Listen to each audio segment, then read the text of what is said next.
Hey guys, Kurosaki-kun96 here, and I'd just like to say welcome to my Final Fantasy VIII Let's Play. Now, I've got this online a month later than I would have liked, and those of you that have kept an eye on my channel would know the reason why. I'm planning on making this a no-level game, which is entirely possible as far as I know. None of the bosses award experience, and there is an achievement for finishing the game with Squall, or as some of you may prefer, Leon, if you play Kingdom Hearts, which does include me, so I may accidentally call him Leon from time to time. I'm sorry in advance. This game is completely different from Final Fantasy VII in the sense of its combat style, story, and even its antagonist. I am yet to actually complete this game. I have reached what would have been the 4th disc on the original PlayStation, but then I just couldn't get any further because of the combat system and some of the aspects behind it. Well, anyway, I suppose we better get this show on the road before I take up too much time blabbing here. So, let's begin.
Best opening ever.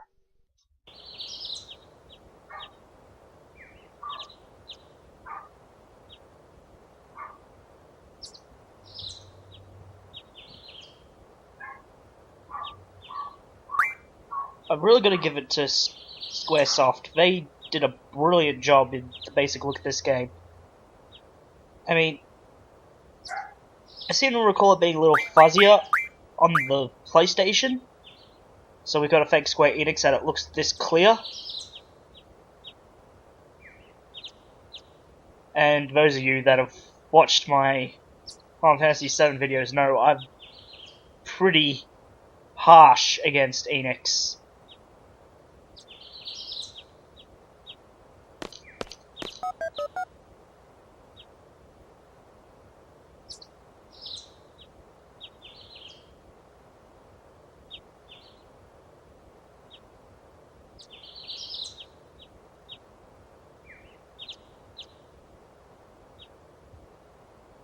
Could have played so many jokes at that point. I'm not going to.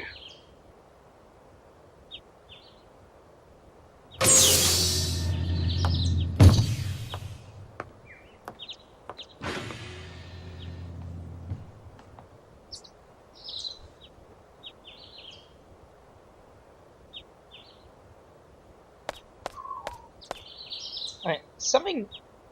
I'm sorry, I know I just complimented Enix, but I've got to point out something very interesting. I find that they did. In this game, basically all the characters are 17. That includes Cypher, which, of course, has a problem in itself right there. Because if you actually follow the Kingdom Hearts wiki, it says Squall, or Leon, is something like 22 years old in Kingdom Hearts. And that's just the first one. And looking at Cypher in Kingdom Hearts 2, he almost seems like he's maybe 15 at the oldest. You know, go figure.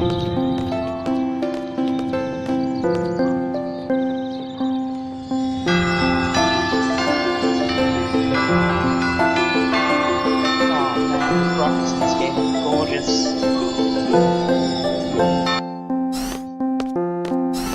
The only thing I think Final Fantasy VII had the up on in terms of the look was the battle screens.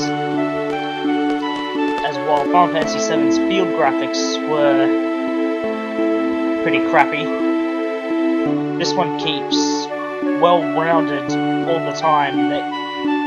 I'm sure you've already noticed they actually look like people. Or how people would have looked on the PlayStation.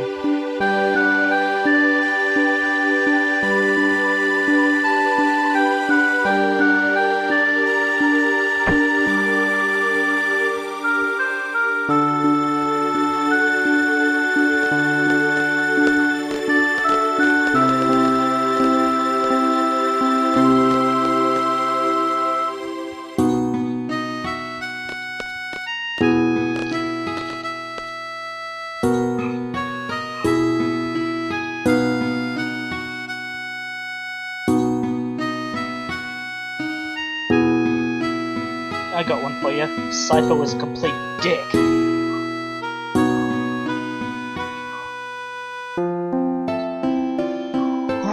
Okay guys, this is gonna take a bit now. This game, the first amount, is pretty much nothing but tutorial.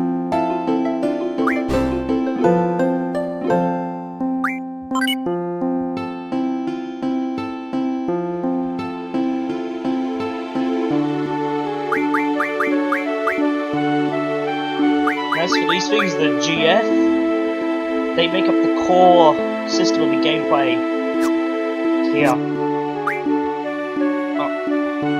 In this. But in saying that, it's a major flaw in the system. And honestly, on my first run through of this game, it was actually what screwed me up. I couldn't get past the second disc because of this combat system.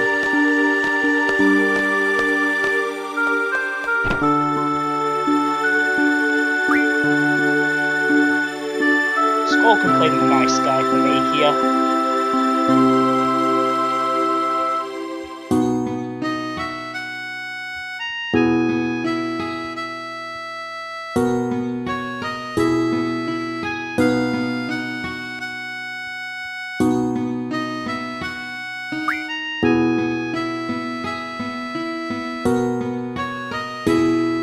sure know how to show a girl a good time, Squall. She asks for a tour of the school, you just take her to a directory.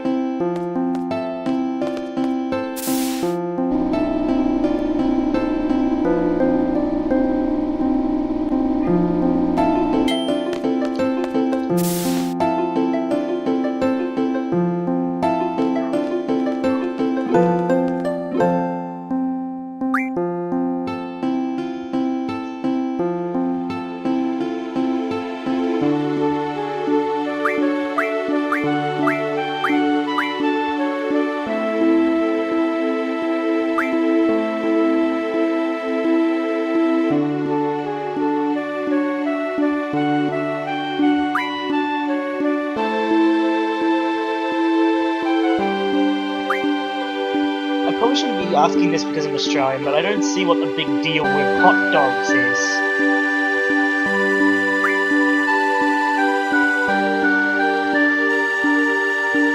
I mean, seriously?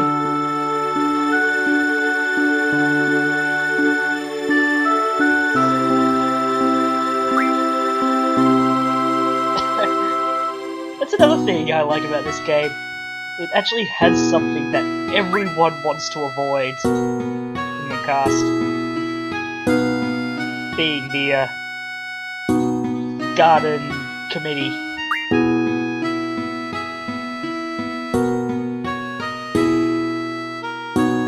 Now, if you're wondering what this whole garden thing is about, it will get explained a little later on. So don't feel too lost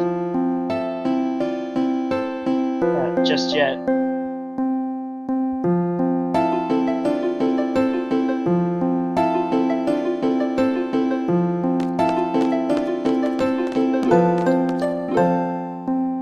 Honestly, this is one of those games where it tries to throw you in, expecting you to know what half the shit they're going on about is.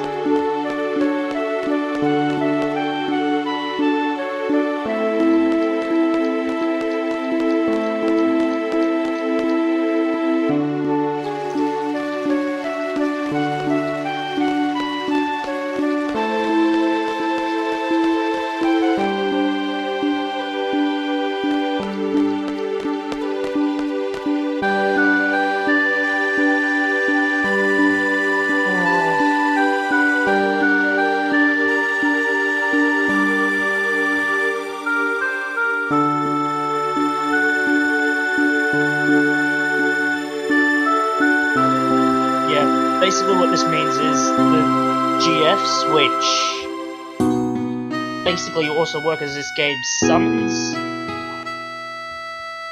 need to be junctioned, as it calls it, to a character before they can do anything besides just a normal attack.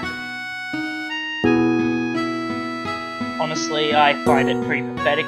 This is why I lost the first time around. Because eventually you get 6 people, many of which are running off and doing their own things,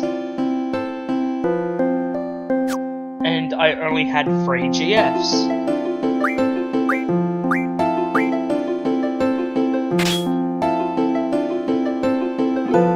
I'd have to say that half the GFs you'd almost have to know they were there in order to get them.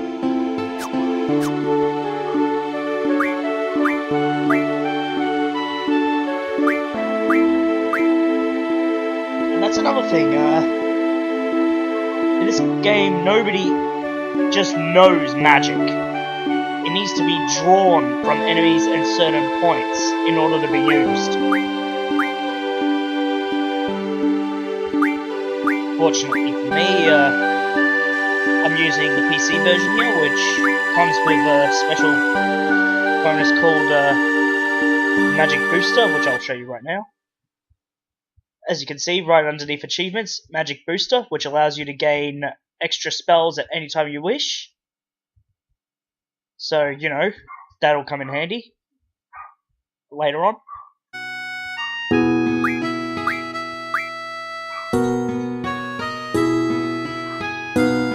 Shut up.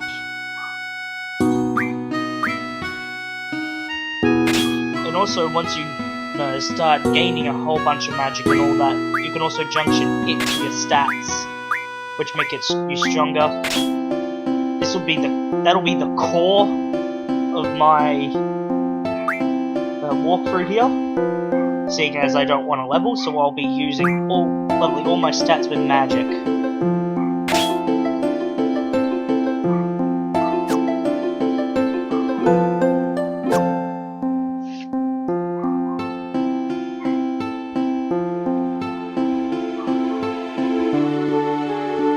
And once she starts that little fucking explanation, I am just going to skip it. For the sake of the viewers, anyway.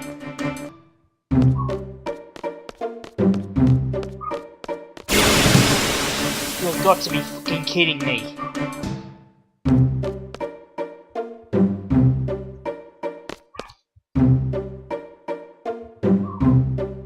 Don't think so. Ugh. This just needs to learn how to shut up. Yes, fucking shut up! Oh.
Okay, I just realised what I forgot to do. Oh, this series was almost doomed for failure before it even begun.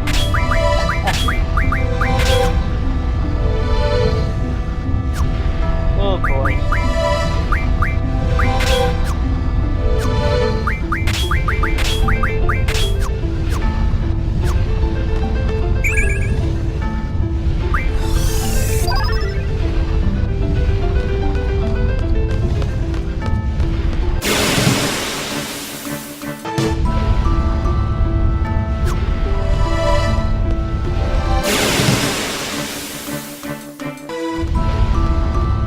I'm gonna be flat out.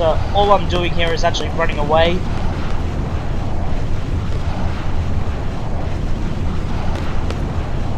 Why? Because it makes things. Well, I suppose that's the only way to get through this game without leveling.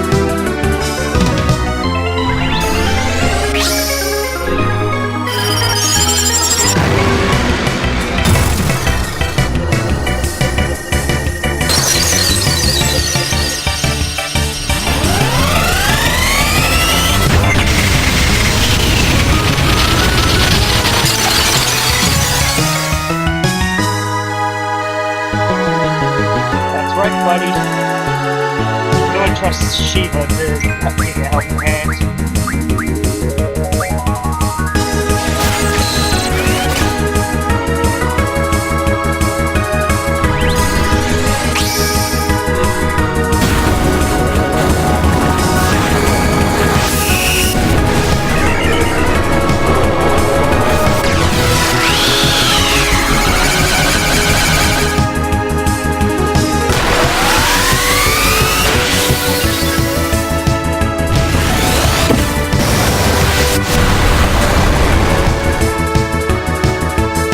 Wow, That was actually very underwhelming.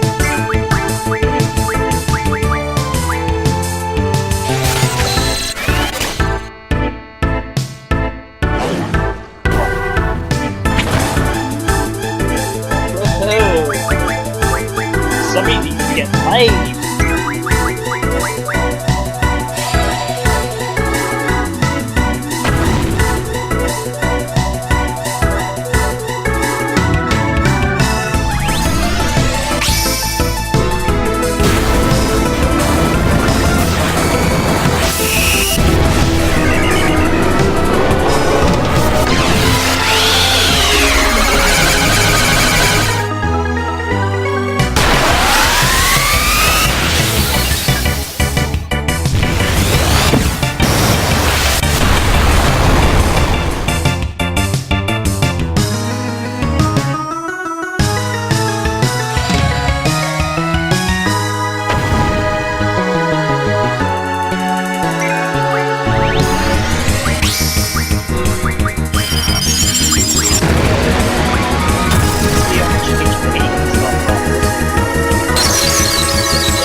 It's actually a lot closer than I thought it would be.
Wow. That actually sounded very shit.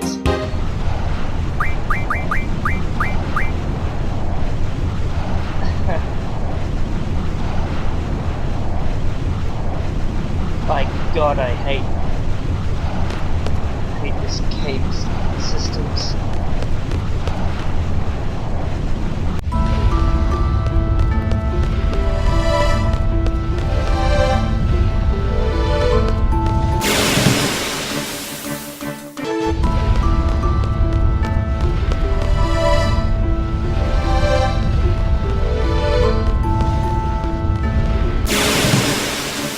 Fuck off!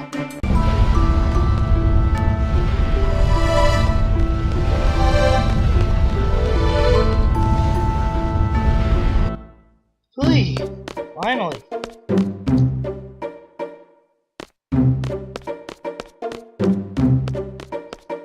Alright guys, next time we'll be going for this seed field exam, where hopefully it'll better explain exactly what seed is. Because honestly, I cannot remember if it does or not. It's been a while since I've played.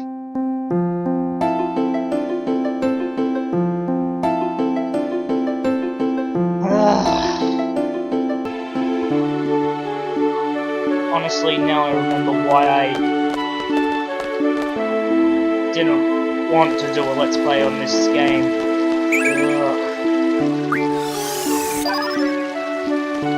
Anyway, as I was saying, next time, seed field exam should be a good one. Oh.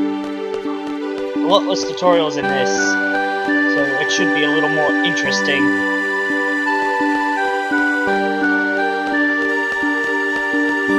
A lot shorter.